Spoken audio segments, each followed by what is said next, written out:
Willapa Bay indents the southwest corner of Washington State. It is separated from the Pacific Ocean by the Long Beach Peninsula.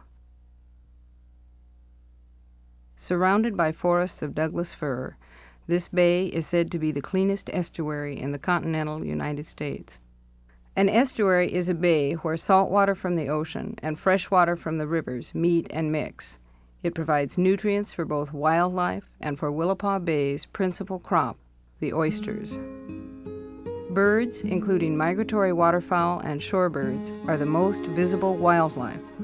Over 200 species have been identified here. They include sandpipers, black turnstones, great blue heron, ducks, geese, pheasants, hawks, and the ever-present seagull. Tidal mudflats are the ideal habitat for clams and oysters. The oyster is a marine bivalve, an immobile saltwater animal living between two shells. It filters its food from the surrounding water. Oysters spawn naturally in the bay and under artificial conditions in the hatchery.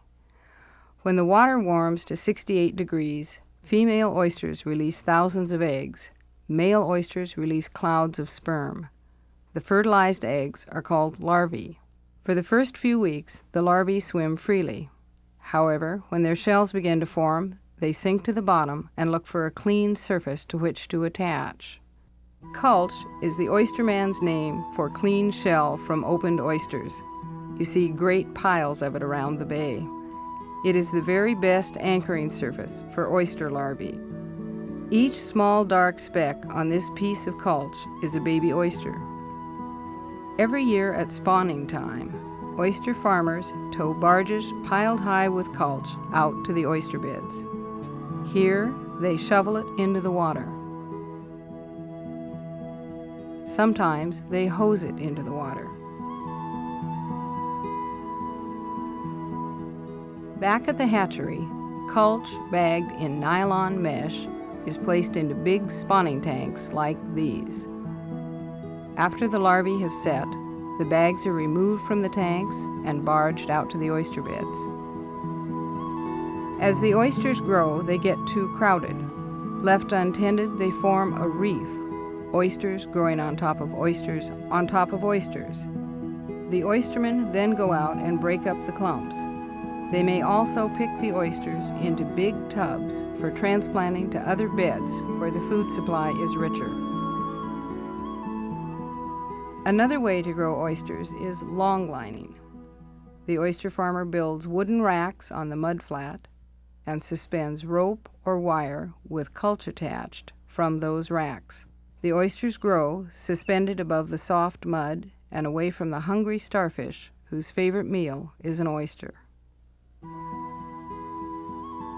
At the old cannery in Oysterville, the farmer goes out to his holding bed to gather oysters for his customers. He will sell them whole in the shell.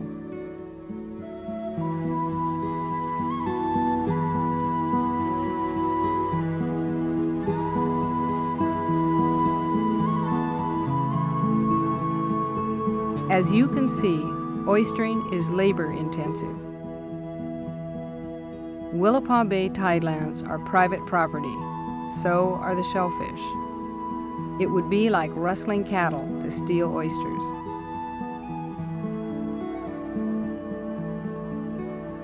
The word dredge applies both to the scoop shovel that picks up the oysters and to the barge-like boat that is equipped with that power shovel. Here you can see where the boat has dredged from the muddy trail in the water. When the dredge has a full load, it returns to port. These oysters will be shipped out by truck.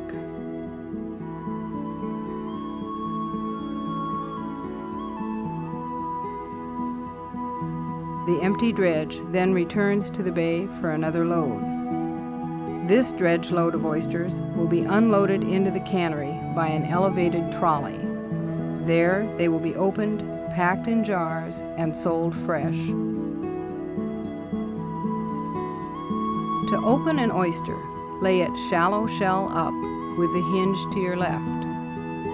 Opposite the hinge, work the knife between the shells, wiggling it back toward the hinge until you cut the muscle. Remove the top shell, slide the knife under the oyster, and cut the other muscle. Be careful, it's easy to cut yourself opening oysters. And prepared oysters are readily available in local stores. Willapa Bay's harbors and roadside pullouts offer views of this magnificent estuary. Here are some harbor scenes.